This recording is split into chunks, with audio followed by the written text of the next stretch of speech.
le soleil a commencé sa lente descente, peignant l'horizon dans des teintes d'orange ardent et de lavande douce. Sadio Mané, cherchant un bref répit face aux exigences incessantes de sa célébrité, s'est retrouvé attiré par la lueur sans prétention d'un McDonald's. Il avait envie d'un moment éphémère de tranquillité, d'une poche de normalité dans son existence éclair. Il ne savait pas que cet arrêt apparemment ordinaire serait le catalyseur d'une tournure extraordinaire des événements, modifiant subtilement la trajectoire de son destin alors qu'il attendait patiemment son ordre. Une jeune serveuse, présence éphémère au milieu de cette activité bouillonnante, a retenu inopinément son attention.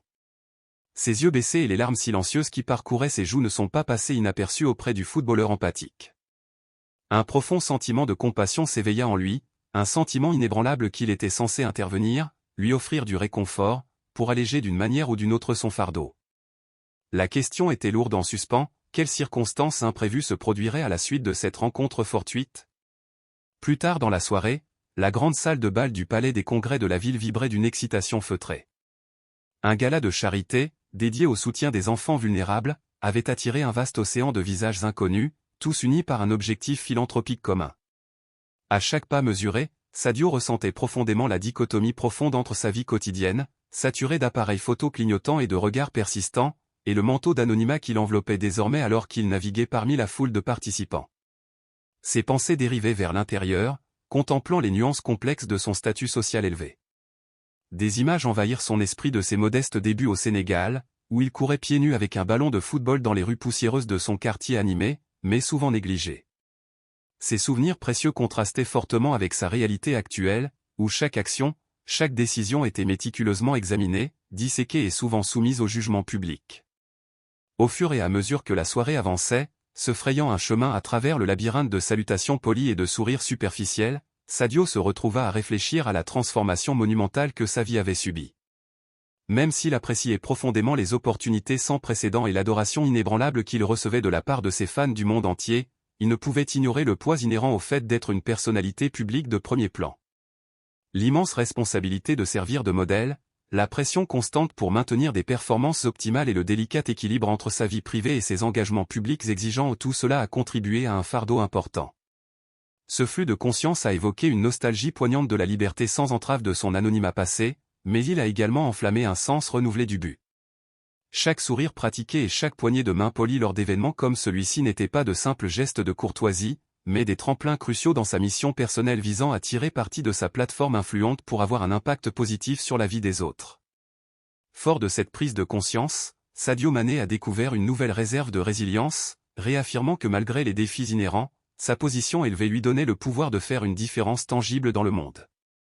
Avec une détermination retrouvée, il s'est préparé mentalement pour son prochain discours, pleinement conscient que chaque mot qu'il prononçait avait le potentiel de résonner bien au-delà des murs ornés du centre des congrès, suscitant l'espoir et nourrissant les rêves dans le cœur de ceux qui en avaient le plus besoin. Une fois l'événement officiel terminé, Sadio aspirait à se débarrasser du protocole rigide et de l'étiquette étouffante qu'exigeait son statut de célébrité. Cherchant un lien plus authentique avec la vie quotidienne des gens qu'il admirait tant, il s'est aventuré à se promener sous le ciel étoilé. La douce brise nocturne effleurait son visage alors qu'il se promenait dans les rues encore animées de la ville.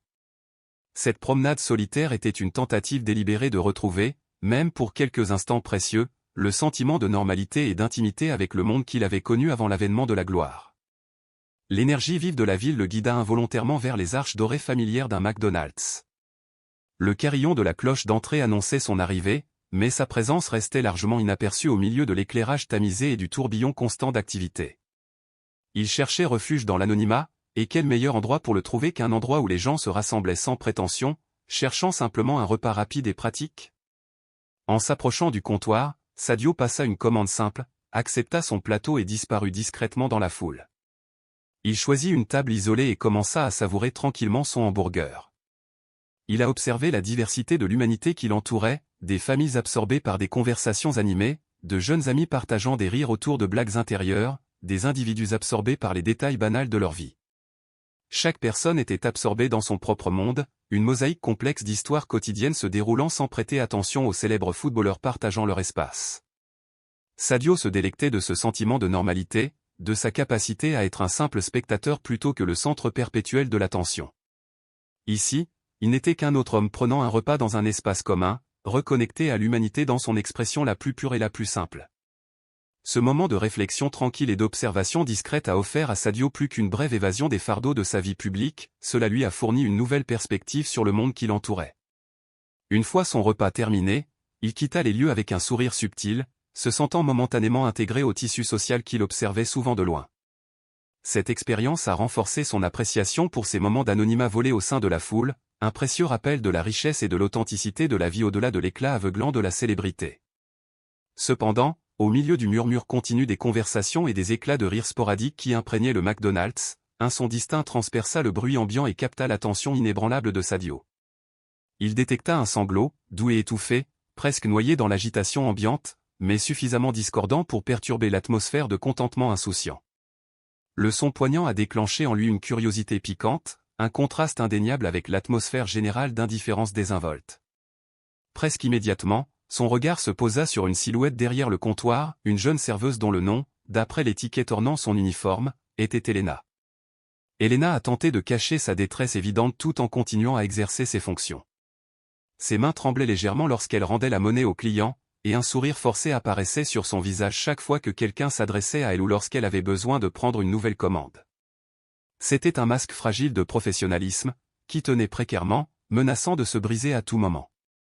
Alors que Sadio l'observait, il remarqua avec un sentiment de malaise croissant que les autres employés et clients semblaient exister dans leurs propres bulles autonomes, apparemment inconscients de la douleur palpable qu'elle essayait si désespérément de cacher. Personne d'autre ne semblait le remarquer, ou s'il le faisait, il semblait choisir consciemment de ne pas intervenir ou d'offrir un semblant d'inquiétude à l'égard d'Elena. Cette indifférence collective créait un contraste encore plus saisissant et troublant avec la jeune serveuse, dont la profonde tristesse semblait désormais encore plus palpable face à l'apathie ambiante. Une profonde vague d'empathie l'envahit. Comment a-t-elle pu maintenir une telle façade de professionnalisme, un tel sang-froid inébranlable, tout en luttant clairement contre une tempête interne? Il ressentit un tiraillement insistant, un besoin indéniable de comprendre son histoire, de fouiller sous la surface de son sourire poli et de lui offrir une certaine mesure de réconfort ou d'assistance. Cette connexion naissante ne faisait pas qu'amplifier le sentiment d'humanité partagé qu'il avait redécouvert ce soir-là, cela lui donnait une perspective viscérale et tangible sur les luttes silencieuses et personnelles auxquelles d'innombrables personnes sont confrontées quotidiennement. Cela contrastait fortement avec sa propre réalité. Malgré sa renommée, la bulle dorée qui le séparait souvent du monde quotidien, Sadio se sentait de plus en plus proche de la réalité de personnes comme Elena. Même dans ce cadre des plus ordinaires et des plus modestes, il l'a vu porter courageusement ses fardeaux personnels dans la sphère publique, témoignage de sa dignité et de sa force tranquille. Il a ressenti un impératif, une impulsion profondément ressentie d'agir avec sensibilité et grâce, d'offrir une aide d'une manière à la fois significative et discrète. Il s'approcha du comptoir où Elena se débattait visiblement, tentant de concilier les exigences du service client avec le poids de son chagrin intérieur. Ses mouvements étaient si subtils, si discrets, que ni les clients les plus observateurs ni les collègues d'Elena ne remarquèrent sa présence jusqu'à ce qu'ils se tiennent directement devant elle. Pendant plusieurs secondes, il observa simplement, lui laissant une certaine mesure d'espace personnel, s'assurant qu'il ne s'immiscerait pas brusquement dans son état émotionnel. Juste au moment où Sadio était sur le point de parler, d'offrir un doux mot de reconnaissance, une voix sévère traversa l'air, attirant instantanément l'attention d'Elena de l'autre côté du comptoir. Il appartenait à l'un des gérants du magasin qui, d'un ton feutré mais indéniablement aigu, réprimandait Elena pour avoir laissé ses émotions compromettre son rendement au travail. « Elena, dit le gérant, le visage masqué d'impatience et de désapprobation voilée, tu dois te contrôler pendant que tu es ici. Ce n'est pas professionnel de pleurer devant les clients. » Sadio regarda, le cœur serré, alors que les mots atterrissaient avec la force d'un coup physique, chaque syllabe semblant ébranler le sang-froid déjà fragile d'Elena. Il attendit patiemment une accalmie, un bref répit dans le flux des clients, jusqu'à ce que le gérant se retire hors de portée de voix. Sadio a alors décidé d'entamer une conversation. « Excusez-moi, commença-t-il, sa voix douce et empreinte d'une véritable gentillesse, est-ce que ça va? Vous semblez avoir une journée difficile. » Son ton était rempli d'une inquiétude authentique, dépourvue de toute trace de jugement ou de pitié. La première réaction d'Elena fut celle d'une surprise stupéfaite. Elle leva les yeux, le considérant d'abord comme un simple client en attente de service. Même si une lueur de reconnaissance traversa son visage alors qu'elle réfléchissait à son identité, elle hésita, ne sachant clairement pas comment réagir à une empathie aussi inattendue et directe. Elena n'était pas habituée à ce que des étrangers se soucient véritablement de son bien-être, surtout au milieu d'un environnement aussi trépidant et impersonnel. Cependant, la chaleur et la sincérité dans les yeux de Sadio lui ont offert un peu de réconfort, un phare dans sa tempête personnelle. Ça a juste été une longue journée, c'est tout, parvint-elle finalement, sa voix tremblant légèrement, essayant de maintenir une attitude professionnelle même si elle ressentait un élan de gratitude pour son inquiétude inattendue. Ce bref échange, bien qu'apparemment insignifiant, a non seulement allégé le fardeau d'Elena, ne serait-ce que momentanément, mais a également approfondi la compréhension de Sadio des épreuves quotidiennes auxquelles sont confrontés les gens ordinaires, quel que soit leur environnement. Cela a renforcé son désir inébranlable d'exercer son influence pour faire une différence tangible dans le monde, même par les gestes les plus simples d'humanité et de compréhension empathique. Manet observa Elena alors qu'elle luttait pour garder son sang-froid tout en servant un autre client. Malgré ses vaillants efforts, une tristesse persistante persistait dans ses yeux, trahissant son trouble intérieur. Dès que la cliente fut partie, Sadio s'approcha à nouveau d'elle, cette fois avec un sentiment de détermination résolue. « Elena, commença-t-il d'une voix douce mais ferme, il est clair que quelque chose te trouble profondément, et je ne veux pas paraître intrusif. Mais parfois, partager un fardeau avec quelqu'un d'autre peut alléger la charge. Je suis là pour t'écouter, si tu me le permets. » Elena jeta un coup d'œil nerveux autour d'elle, s'assurant qu'aucune oreille indiscrète n'était à portée, avant de finalement soupirer profondément. « C'est mon jeune frère, confia-t-elle, sa voix à peine au-dessus d'un murmure. Il est très malade. Il aura bientôt besoin d'une opération, mais les coûts sont bien au-delà de ce que ma famille peut se permettre. Je ne sais pas quoi faire. » La vulnérabilité brute et le plaidoyer désespéré de sa voix ont profondément résonné chez Manet. Il savait qu'il possédait les ressources pour l'aider, mais il comprenait également l'importance d'agir avec la plus grande discrétion, en s'assurant de ne pas l'embarrasser ou de la placer dans une position inconfortable ou compromettante. « Je comprends, » répondit-il, la voix remplie d'empathie. « Serait-il possible pour vous de me fournir plus de détails sur l'opération ? Peut-être que je peux trouver un moyen de vous aider d'une manière ou d'une autre. » Elena le regarda, son expression étant un mélange de surprise et d'espoir naissant, un remplacement bienvenu à la profonde tristesse qui dominait auparavant son visage. « C'est une opération d'urgence pour une maladie cardiaque, » a-t-elle expliqué, la voix brisée par l'émotion. « Le médecin a dit que si ce n'était pas fait rapidement, cela pourrait. » Sa voix s'éteignit, incapable d'exprimer les conséquences potentielles dévastatrices. Manet hocha solennellement la tête, exprimant sa compréhension de la gravité de la situation. « Connaissez-vous le coût approximatif de l'opération ? » S'enquit-il. Elena fouilla dans sa poche et en sortit un document plié qu'elle tendit à Manet. Il s'agissait d'une estimation hospitalière, avec des chiffres clairement indiqués. Manet l'examina attentivement, absorbant les détails. « Je vais voir ce que je peux faire pour aider avec ça, Elena, dit-il d'une voix ferme et rassurante. Vous n'êtes pas seul dans ce cas. » Accablée de gratitude et encore quelque peu incrédule face à la générosité d'un inconnu, Elena hocha simplement la tête, incapable de trouver les mots adéquats pour exprimer sa profonde appréciation. Manet, offrant un sourire rassurant, a gardé l'estimation.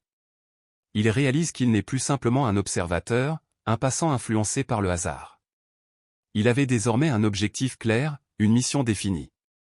Sa prochaine étape immédiate consisterait à réfléchir attentivement à la manière dont il pourrait couvrir les coûts de l'opération d'une manière qui bénéficierait directement à Elena et à sa famille, en veillant à ce que ses actions restent discrètes, respectent sa vie privée et adhèrent à tous les protocoles qu'elle pourrait apprécier. Il avait un plan en tête, un moyen de faire une réelle différence. Ce n'était pas simplement un acte de gentillesse, c'était un investissement profond dans la dignité inhérente et le bien-être d'un autre être humain, des valeurs que Sadio Manet tenait incroyablement à cœur. En quittant le McDonald's, Sadio s'est senti envahi d'un sens renouvelé du but, d'une satisfaction tranquille qui résonnait au plus profond de lui. Trouvant un coin isolé, à l'abri des regards indiscrets, il récupéra son téléphone portable, ses doigts anticipant déjà la danse familière sur l'écran. Avec des tapotements délibérés et précis, il a lancé un virement bancaire, s'assurant méticuleusement que la somme couvrirait entièrement les frais médicaux importants nécessaires à l'opération cruciale du frère d'Elena. Tout a été exécuté dans la plus grande discrétion, une promesse silencieuse de soutien qui donnait la priorité à la fois à l'efficacité de son aide et à la préservation de la dignité d'Elena. Cet acte ne visait pas à rechercher la reconnaissance, il s'agissait d'apporter un véritable soulagement.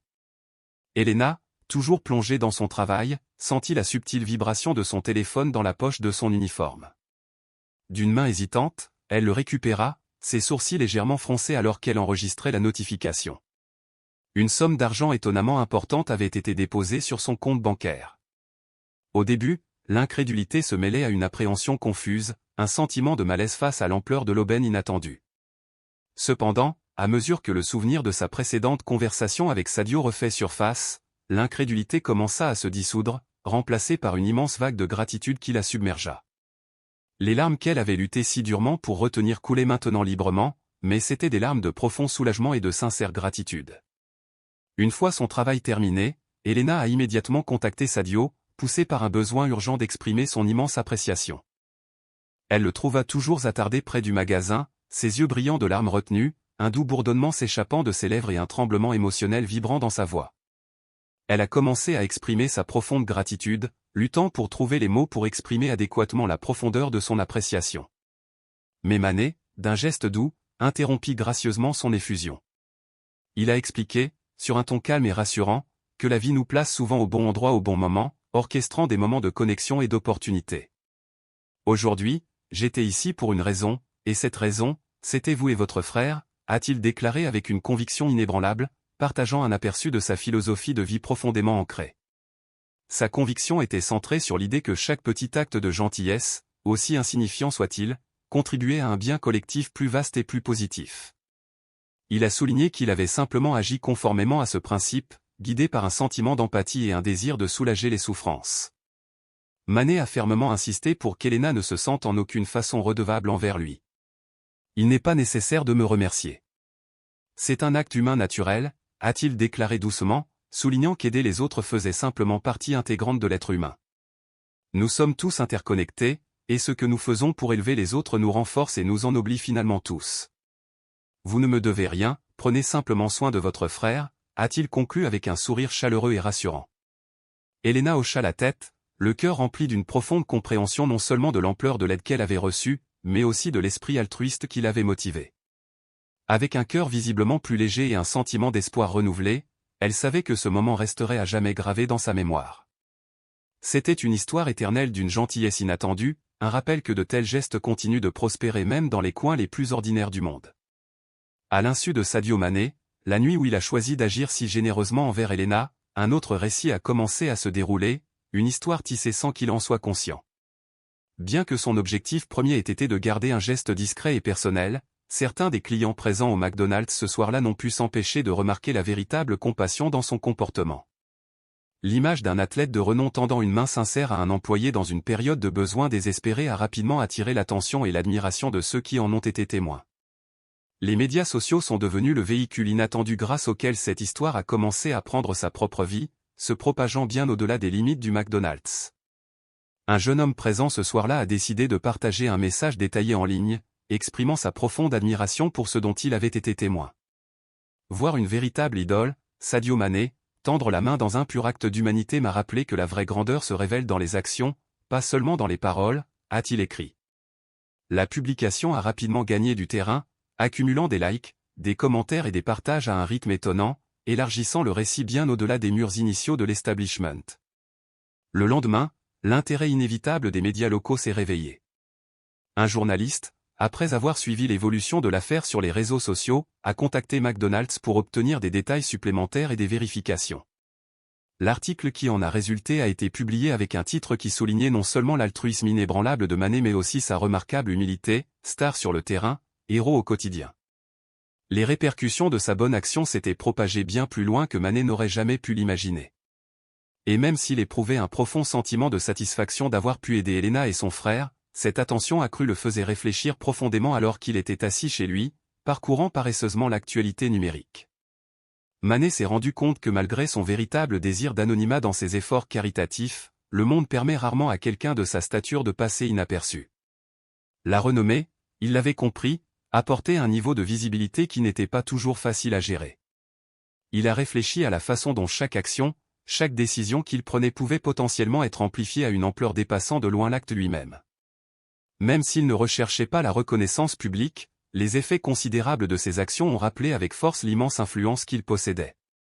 C'est une prise de conscience qui a entraîné un sens renouvelé des responsabilités, une reconnaissance du fait que sa position aux yeux du public exigeait un examen attentif.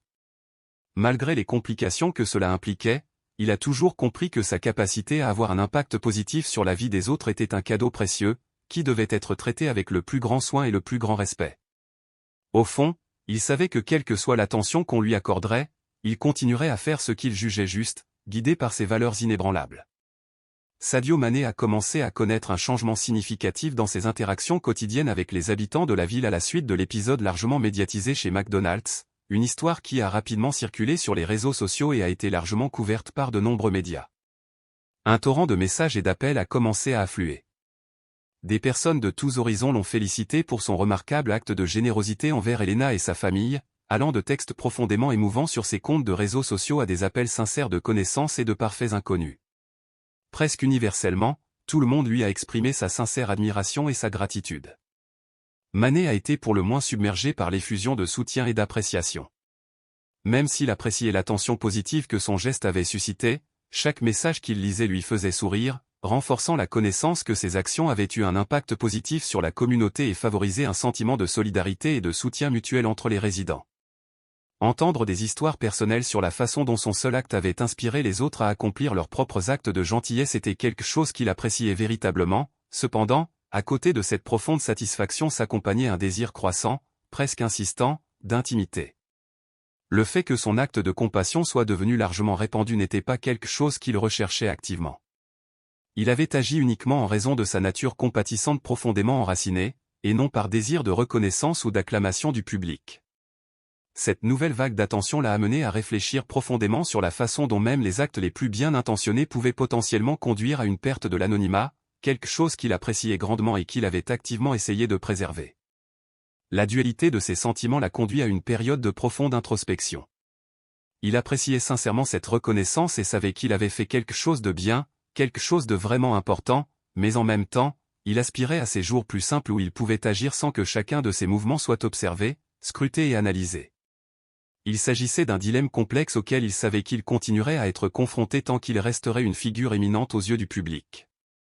Ce poids de la reconnaissance publique était quelque chose que Mané apprendrait à gérer avec plus de soin au fil du temps, cherchant activement des moyens d'équilibrer sa vie publique avec le besoin inhérent d'espace personnel et privé. Cependant, malgré les difficultés inhérentes, il est resté ferme dans sa décision inébranlable de continuer à aider les autres, guidé par ses valeurs profondément ancrées. Garder ses valeurs fondamentales d'humanité et de générosité inébranlables au premier plan de ses actions, à la fois sous les projecteurs et dans les moments de calme loin de tout, l'a finalement défini comme une personne, indépendamment de sa renommée ou de sa fortune. Ce qui suit est un contenu promotionnel de l'original que je ne parviens pas à réécrire, mais je laisse le contexte pour le contexte. Ne laissez pas cette histoire rester uniquement sur votre écran. Si cela vous a ému, abonnez-vous dès maintenant et rejoignez-nous dans ce moment plein de moments qui toucheront votre cœur. Votre soutien est essentiel pour continuer à raconter davantage d'histoires comme celle-ci. N'oubliez pas d'activer la cloche pour ne manquer aucune de nos vidéos.